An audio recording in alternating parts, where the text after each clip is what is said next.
His laugh echoed through the ballroom. Not just any laugh, this was the kind of laugh Brian used when he wanted to impress someone. I stopped fussing with my bridesmaid dress to pay attention. My husband was surrounded by his workmates at my sister's wedding, a champagne flute in hand, his tie loosened a little after 3 hours of partying. Sarah.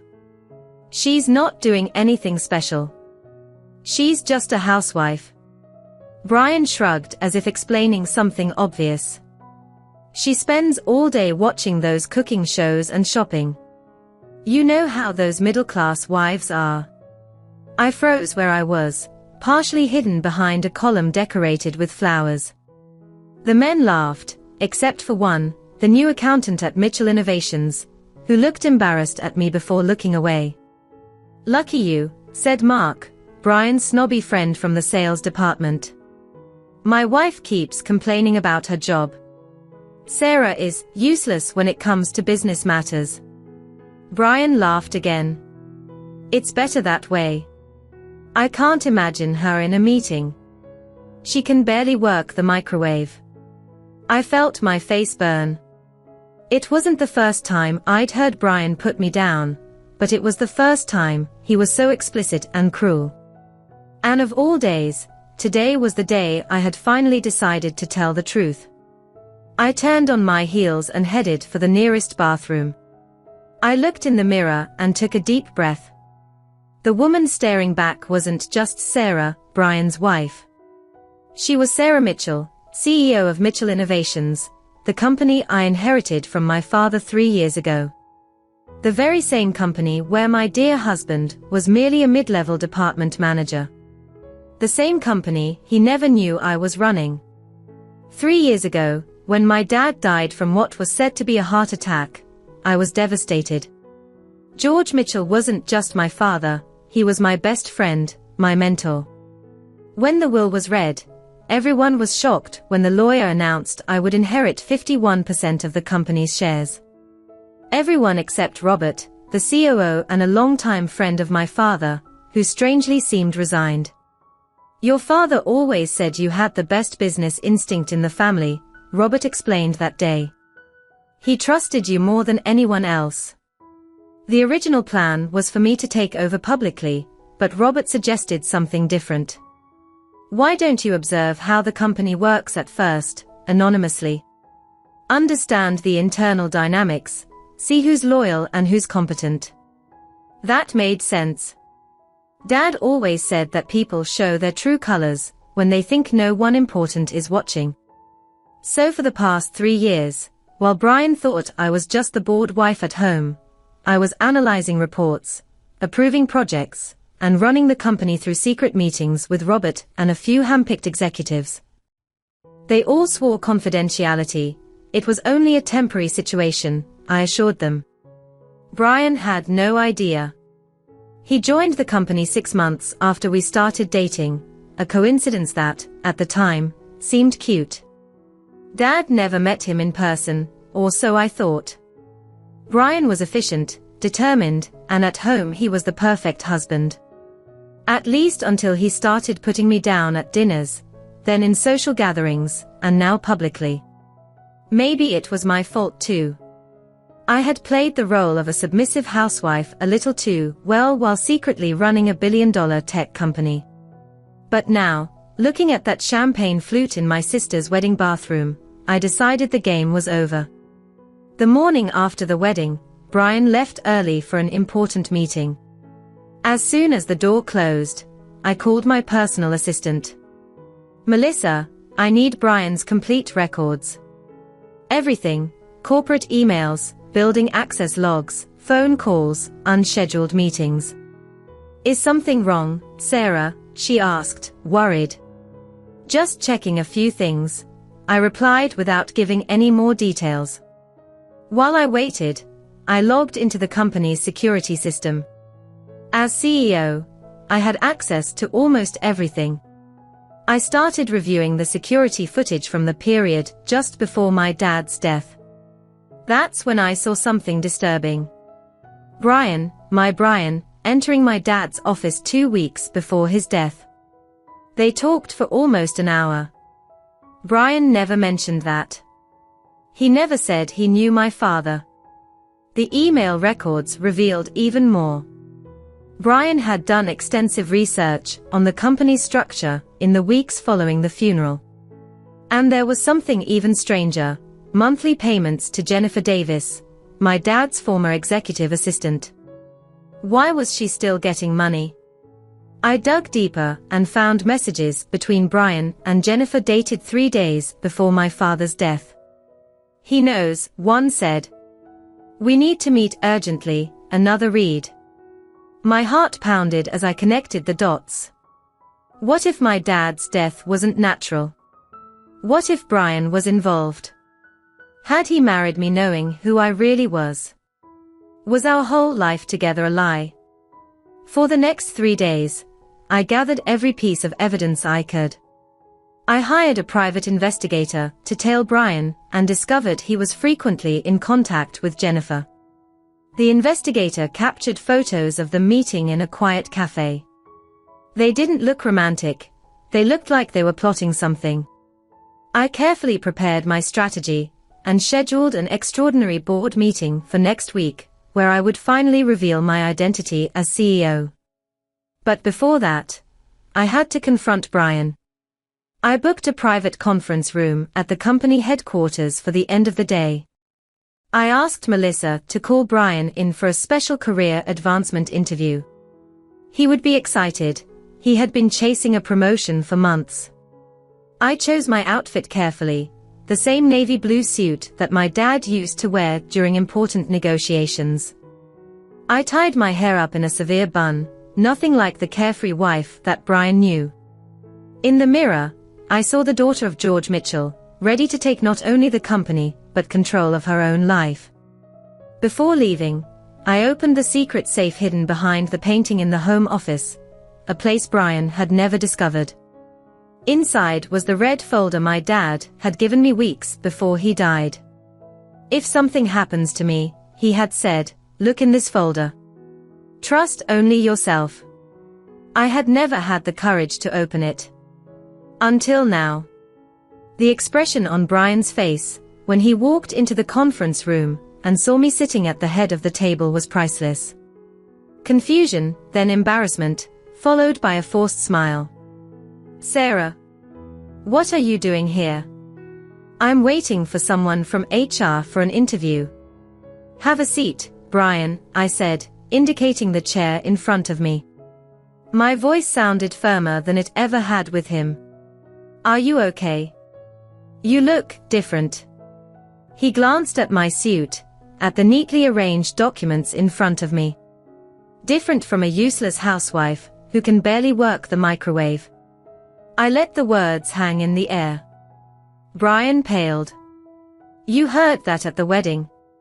They were just jokes among friends. It didn't mean anything." I ignored his excuse and slid a photo across the table. He picked it up, and I saw his eyes widen as he recognized the image, him, entering my father's office. "When were you going to tell me you knew my dad before he died?" Brian swallowed hard. "I can explain." "I'm waiting," I replied, sliding over another photo of him and Jennifer at the cafe. "Just like I have a few explanations of my own. Like the fact that the company you've been working for 5 years. I own it. I always have, ever since my dad died." His face went through a range of emotions: shock, disbelief, then something I couldn't quite place. "That's impossible. Robert is the one who..." "Robert answers to me," I interrupted. "Everyone does, Brian. Including you." He abruptly stood up, his hands trembling. "Sarah, you don't understand. We're in danger. We need to get out of here now." "The only one in danger here is you," I said, raising my voice. "I have enough evidence to..." That's when the lights went out. I heard a distant crash, then sirens. The emergency system had kicked in, the red lights flashing everywhere. "It's too late," Brian murmured, pulling out his cell phone. They are here. The building trembled. Sirens echoed down the corridors, while the emergency lights painted everything red. Brian grabbed my arm. We need to get out of here. Now. His voice no longer had that usual condescension. It was urgent, almost desperate. Let go of me. I yanked my arm free. You think I'm going anywhere with you after what I discovered? Another crash, closer this time. The sprinkler system kicked in, soaking the documents on the table. Sarah, we don't have time. Brian grabbed his briefcase. If they find us here, we're both dead. Who are they? What are you talking about? An explosion in the hall answered him.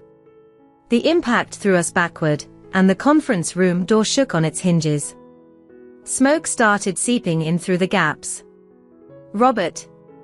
I asked, suddenly piecing things together. Is he behind this? Finally, you're connecting the dots. Brian adjusted a panel on the wall, revealing an emergency passage I hadn't even known existed. Your dad installed these escape routes on every floor. He never fully trusted anyone. I hesitated for a second. I can be many things, Sarah, but I'm not a murderer. If I wanted to kill you, I would have done it years ago, not during a company attack with cameras everywhere. He was right. Reluctantly, I followed him down the narrow passage leading to a service staircase. As we hurried down, Brian finally began to explain. I started investigating Robert 4 years ago, even before I met you. Your dad suspected someone was leaking information to Chinese competitors. He hired me as an external consultant, then offered me a position at the company to continue the investigation discreetly. So our meeting wasn't a coincidence. My voice came out strangled. Brian hesitated. It was and it wasn't. George showed me your photo. He said you were single. He suggested we meet. The rest happened naturally, Sarah. A metal door led us out to the underground parking lot. Alarms were blaring everywhere and employees were running in all directions. Brian guided me to a car I didn't recognize. We can't use our own vehicles. They attract. How do you know all this? Who are you really? I asked as I got into the unknown car. Brian started the engine. I'm a former NSA analyst. I specialized in corporate espionage and industrial sabotage. Your dad found me when he noticed our patents were slipping away to Chinese companies. As we exited the parking garage via a back ramp, I saw in the rearview mirror 3 black SUVs coming down the main ramp. Men in suits stepped out quickly, weapons drawn. You never told me any of this during our 5 years of marriage. And you never told me you were the CEO of the company, he shot back, maneuvering the car onto a side street. I guess we're even now. After 20 minutes of driving through side streets to shake any followers, Brian stopped at an anonymous hotel on the edge of town. He paid for a simple room in the back with cash. We need a safe place to collect our thoughts, he explained, checking to make sure we weren't being followed. In the room, Brian opened his briefcase and spread documents across the bed. I recognized some of them. They were copies of files from my father's secret folder. Your dad discovered that Robert was selling our microchip technology to a Chinese conglomerate. When he confronted Robert, 3 days later, he had a heart attack, I finished bitterly. So Robert killed him. Succinylcholine. It mimics a heart attack perfectly, and leaves no trace in a standard autopsy. Brian explained. It leaves the system within hours. I felt sick. And Jennifer. The monthly payments. She was Robert's mistress. Also his accomplice. She had access to all of your dad's files, every single password. Brian showed me pictures of bank transfers. After your dad died, Robert kept paying Jennifer to keep her quiet. But you were meeting with her. Brian nodded. I was trying to get a confession. To turn her against Robert. I almost did, until I showed up as the CEO, and started investigating you. The reality hit me like a punch. I delayed your investigation. Robert must have realized we were getting too close to the truth. Today's attack was a desperate move. A terrible suspicion crossed my mind. Why didn't you tell me sooner? If you knew all this. Brian avoided my eyes. Your dad asked me to protect you. He believed that the less you knew, the safer you'd be. That's not all, I pressed.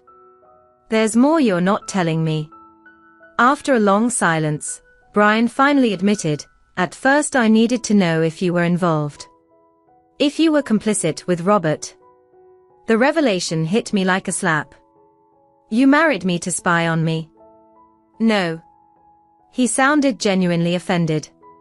I married you because I fell in love. But yes, in the beginning, I had to be sure you were not part of the scheme. A bitter laugh escaped me.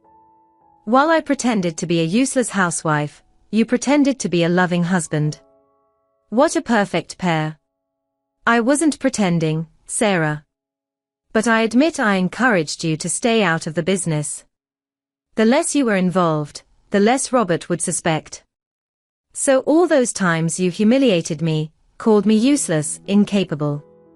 It was protection, he said, unable to meet my gaze. A cruel disguise, I admit. But necessary. Protection. My voice rose an octave. Calling me useless in public was protection. Robert was watching everything. Every employee, even me. If he noticed any connection between us beyond just a marriage. I fell silent, processing it all. Part of me wanted to believe Brian, while another part still doubted his intentions. And now? I finally asked. What do we do?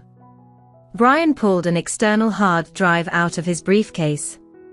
Here's everything. Communications between Robert and the Chinese, bank transfers, forged documents. I've had a contact at the FBI waiting for this evidence for 3 years. Why didn't you hand it over earlier? We needed something that directly tied Robert to your father's murder. Without that, he'd have gotten off with a light sentence for industrial espionage. Brian hesitated. Yesterday I got it. Jennifer finally confessed that she saw Robert preparing the injection on the day your dad died. That's when we heard footsteps in the corridor. Heavy, determined footsteps. How did they find us so fast? I whispered. Brian stood up silently, motioning for me to crouch down.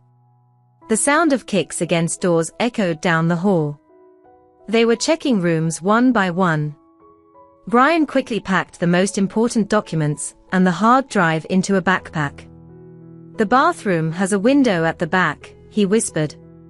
I'll distract them while you slip out. I'm not leaving you behind, I protested.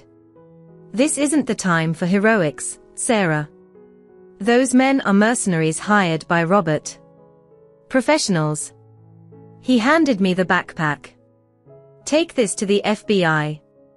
Ask for Agent Peterson. He's been waiting on this evidence for years. The footsteps were only 3 doors away now. How can I trust you after 5 years of lies? I asked even as I accepted the backpack. Because, despite everything, I never lied about one thing. His eyes met mine. I really do love you. Before I could answer, he shoved me toward the bathroom and closed the door at once.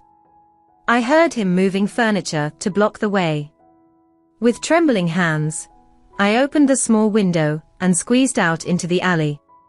I had barely touched the ground when I heard the bedroom door being forced open, followed by shouts and the unmistakable sound of a struggle. I wanted to go back, but I knew the documents were our only hope. I ran down the alley until I reached the main street, blending in with the crowd. I managed to flag down a taxi and asked to be taken to the nearest subway station. On the metro, I switched lines 3 times to make sure I wasn't being followed. Finally, I arrived at our house, the last place Robert would have looked. Using the key hidden under a flower pot, I slipped in quietly. I needed to retrieve the red folder my dad had given me, still stored in the safe. The house was silent and dark. As I moved cautiously toward the office, I heard a creak on the floor behind me. I froze. "I'm impressed with your persistence, Sarah." Robert's voice came out calm, almost friendly. "Just like your father." He also didn't know when to stop. I slowly turned around. Robert stood a few meters away, dressed immaculately as always. In his hand was a small gun pointed at me. "Why, Robert? My father trusted you. You two were friends for decades. Business is business. Your father built a valuable empire, but he was too conservative. He didn't understand the global potential of the company. So you killed him for money." My disgust was palpable. Robert smiled. "For a lot of money. More than you can imagine." He gestured with the gun. "The red folder. Where is it?" I realized he didn't know about the hard drive, or the other documents in the backpack. I still had one surprise left. "It's in the office safe," I replied, trying to buy some time. "I can get it for you. Let's get it together." His gun didn't waver. No tricks. As we walked toward the office, I noticed movement through the window. A familiar silhouette was moving across the backyard. Brian was alive and had followed me. I needed to distract Robert. In the office, I opened the safe hidden behind the painting and slowly took out the red folder. Robert reached out for it. "You know what my father always said about you?" I asked, holding the folder out of reach. "That you were brilliant, but predictable." Robert's expression hardened. "Hand over the folder, Sarah." "He also said you had a weakness." I stepped back. "You were always so focused on the prize that you forgot to watch your back." Robert started to turn away, but it was too late. Brian burst through the side door, tackling him. The gun went off, the bullet hitting the ceiling. The two of them struggled fiercely, knocking over furniture and other objects. I seized the confusion to run to the phone and dial the number Brian had given me. "Agent Peterson. This is Sarah Mitchell. I have the evidence against Robert Collins and the murder of George Mitchell. And he's in my house right now." When I hung up, the struggle had ceased. Brian was standing there, panting, with Robert's gun now pointed at him. Robert lay on the floor, conscious but pinned down. "Are you okay?" I asked Brian, noticing a cut on his forehead. "I've been better," he replied with a weak smile. "Is Peterson on his way?" "In 5 minutes. With a full team." Robert laughed bitterly from the floor. "You two are pathetic. You have no idea what forces you're up against." Brian pressed the gun against Robert's chest. "I only see a scared old traitor, who sold his soul and killed his best friend for money. Not as impressive as you used to be." Sirens began blaring in the distance, drawing closer quickly. Robert closed his eyes, knowing it was over. I looked at Brian, still processing everything that had happened in the past 24 hours. Our life together, the lies, the truths. I didn't know what would remain once the dust settled. "What happens now?" I asked as the flashing lights of police vehicles illuminated our windows. Brian lowered the gun. "Now? You finally take your place as CEO. And I." He hesitated. "I probably leave your life." I didn't respond. The front doors burst open with a roar as FBI agents stormed the house. The Justice Department auditorium was packed with journalists, cameras, and curious onlookers as I walked in with my lawyers. 6 weeks after the attack on Mitchell Innovations, the press conference was finally going to reveal to the world every detail of the conspiracy that had killed my father and nearly destroyed our company. Federal prosecutor Claire Donovan took her place at the podium, serious and professional. Good morning. Today we are officially announcing charges against Robert Collins, former COO of Mitchell Innovations, and his 6 accomplices, including Jennifer Davis, former executive assistant to George Mitchell. She adjusted her glasses. The charges include industrial espionage, corporate fraud, international conspiracy, money laundering, and first-degree murder. Camera flashes went off incessantly. I kept a neutral expression, as my lawyer advised, but inside I felt a confused mix of relief and pain. The evidence gathered by the FBI, with crucial help from Brian Thompson, shows that Collins orchestrated an espionage scheme for nearly 5 years, selling proprietary technology from Mitchell Innovations to foreign conglomerates, resulting in estimated losses of $3.2 billion. I looked across the auditorium to where Brian sat quietly in the back row. He hadn't been announced as present, per his own request. Our eyes met briefly before we both looked away.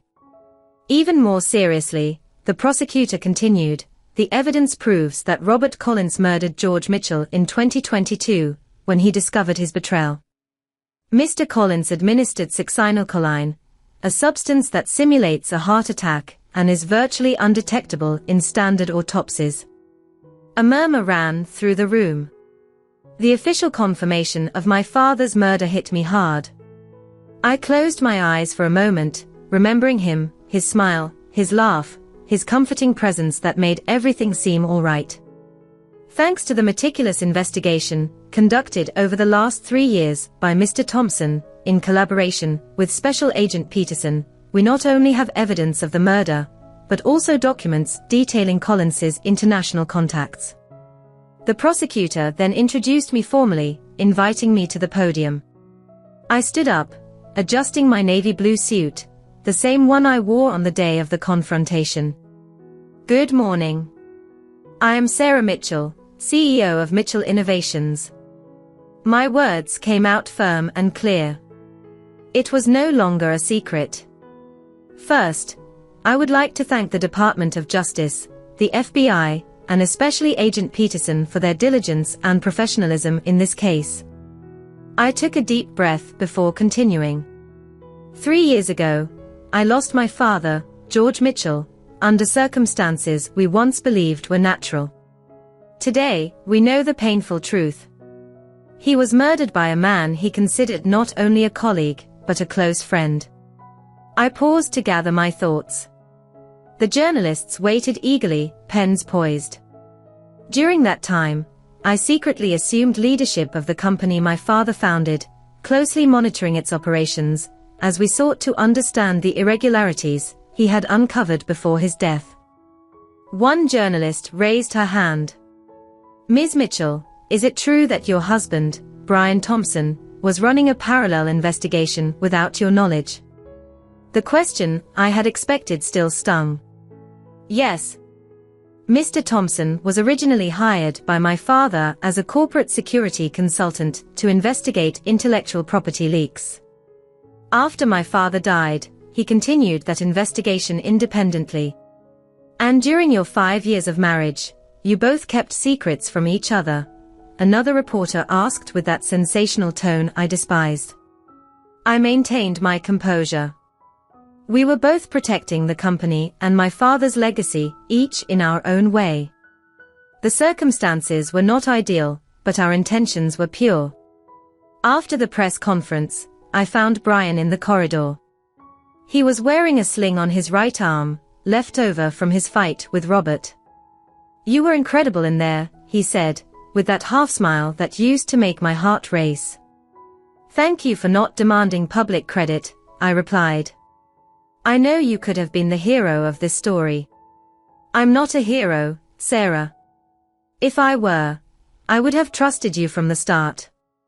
An assistant to the prosecutor approached. Mr. Thompson, we need your signature on some final documents. Brian nodded and turned to me. Well, I guess that's it. That what, exactly? I signed the divorce papers yesterday, he said softly. They are with your lawyer. I know you'll never fully forgive me, and I can't blame you for that. I fell silent, trying to process his words. The house is obviously yours, he continued. I accepted a position in Washington. I'll be consulting for the government on corporate espionage. Brian. I began, at a loss for words. It's all right, Sarah. You deserve a new start. No lies, no complicated past. He smiled sadly. Your father would be proud of you. I certainly am. Before I could respond, he followed the prosecutor's assistant down the hallway. I watched him walk away, taking with him 5 years' worth of shared memories, both real and fake. At the courthouse exit, Melissa, my assistant, greeted me. The board is looking forward to tomorrow's meeting. All the executives have confirmed their presence. Life went on. Mitchell Innovations needed leadership, especially now. I'm ready, I replied, getting into the car. And for the first time in a long while, I really felt it. 3 months later, no one could deny that the CEO's office at Mitchell Innovations was now public knowledge. My photo hung by the main entrance, right next to my dad's. The glass walls allowed me to see all the operations on the executive floor while I worked. Transparency, that was my new motto, both for the company and my personal life. The Q3 numbers are excellent, commented Anthony, the new CFO I had hired after a thorough background check. The shares have risen 27% since you took over publicly. Transparency breeds trust, I replied, analyzing the charts on my screen. Investors like to know who's really in charge. And the new security protocols are working perfectly, added Diana, the new head of cybersecurity. Not a single vulnerability has been detected since their implementation. I thanked the team and asked for a moment alone. Once everyone had left, I allowed myself to gaze at my father's photo on the wall. We're fixing everything, Dad, I murmured. Step by step. The trial of Robert would begin next week. Jennifer Davis had taken a plea deal, providing grim details about how they planned and executed my father's murder. With every new revelation, it felt like I was losing my dad all over again, but there was also a strange kind of relief in finally knowing the whole truth.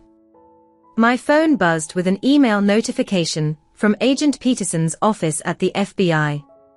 I thought you'd like to know. We just intercepted communications indicating that Robert's international network is planning retaliation against you. We arrested 3 operatives this morning in Boston. You're safe, but I recommend you keep your security protocols high for now. Attached was a detailed report on the operation. At the end, there was a PS. Thompson was instrumental in this interception. Your knowledge of Robert's operation gave us a crucial advantage. He asked me not to mention it to you, but I thought you should know. I set my phone aside, feeling that familiar pang in my chest every time Brian's name came up. We hadn't spoken since the courthouse. The divorce papers were signed, and the process had been wrapped up in record time thanks to Brian's contacts. I walked over to the panoramic window, watching the city far below. So much had changed in such a short time. The useless housewife now commanded $1 billion tech company. The deceived wife was now a respected CEO. The grieving daughter had finally found justice. Then my assistant knocked softly on the door. Sorry to interrupt, Ms. Mitchell. The lawyers sent the final documents for the sale of the house. I nodded and took the folder. I had decided to sell the house. So many memories, both good and bad. Oh, and this arrived for you. No return address, but it passed all our security checks. She placed a small package on my desk. After she left, I carefully opened the package. Inside was a small wooden box with the engraved initials GM, my father's initials. I recognized it immediately. It was the chess box that my father kept in his office. Inside the box, along with the chess pieces, there was a USB drive and a handwritten note. Sarah, I found this in the secret storage your father kept. These are videos of him talking about you, recorded during the last year of his life. I thought he sensed something might happen and wanted to leave these messages. I didn't want to give them to you through the lawyers. Some things deserve a personal touch, even between us now. I always knew you'd become an extraordinary leader, even when you pretended not to believe it. It was my biggest mistake, among many others. Take care. B. With trembling hands, I plugged the USB drive into the computer. My father's smiling face filled the screen, alive, speaking directly to the camera. Sarah, my daughter. If you're watching this, something has happened to me. But I don't want you to be sad. I want you to know how proud I am of you, your spirit, your determination. Tears came without warning as I listened to my dad talk about his dreams for the company, his advice for me as a leader, his hopes for my future. In the final video, dated just 3 days before his death, he looked more serious. Dear, I have reasons to believe that someone close to us is working against the company. I hired an expert to help me, a young man named Brian Thompson. I trust him. If anything happens to me, look for him. Maybe the two of you together can figure out what's going on. My dad gave a melancholy smile. And who knows? Maybe you two will get along. He reminds me a bit of me when I was younger, determined, loyal, sometimes too stubborn for his own good. I sat in silence for a long time after the videos ended, wiping away my tears. My father had orchestrated everything, even my meeting with Brian. I picked up my personal phone and dialed the number I had sworn I'd never call again. I hesitated, my finger hovering over the call icon. Ms. Mitchell. My assistant interrupted my thoughts over the intercom. The board is assembled for the presentation of the new technology. I took a deep breath, put my phone in my pocket, and organized my documents. I'm on my way. That day, I didn't call Brian. Nor did I call him the next day. But I kept his number, and my dad's chess box stayed on my desk at home, a reminder of both the past and future possibilities. At the next quarterly meeting with the shareholders, everyone gave a standing ovation when I presented the company's record-breaking results. As I looked out over the sea of faces, I saw a familiar figure at the back of the auditorium, just for an instant, before he slipped quietly out the side door. To conclude, I said into the microphone, Mitchell Innovations is entering a new era. Transparency, innovation, and integrity are our core pillars. I'm no longer just a housewife, as some might have thought. A light laugh rippled through the room. I'm Sarah Mitchell, George Mitchell's daughter, and I am finally where I belong. That night, after all the reports had been filed and meetings finished, I sat in my new apartment with a view of the river. On my lap lay the open chess box, its pieces arranged on the board. I picked up the White King, my dad's favorite piece, and stared at it for a moment. Then, I picked up my phone and made the call I had been putting off for months. Brian. It's Sarah. I think we need to talk. As I waited for his answer, I moved the White King forward 1 square. The first move of a new game. I didn't know if Brian and I had a future together. I didn't know if we could ever completely overcome the lies and secrets that had defined our relationship. But I knew that, for the first time in years, at least we could finally be honest with one another. And maybe that was enough to start over. Hello, Sarah, His voice came through, cautious but hopeful. I've been waiting for your call.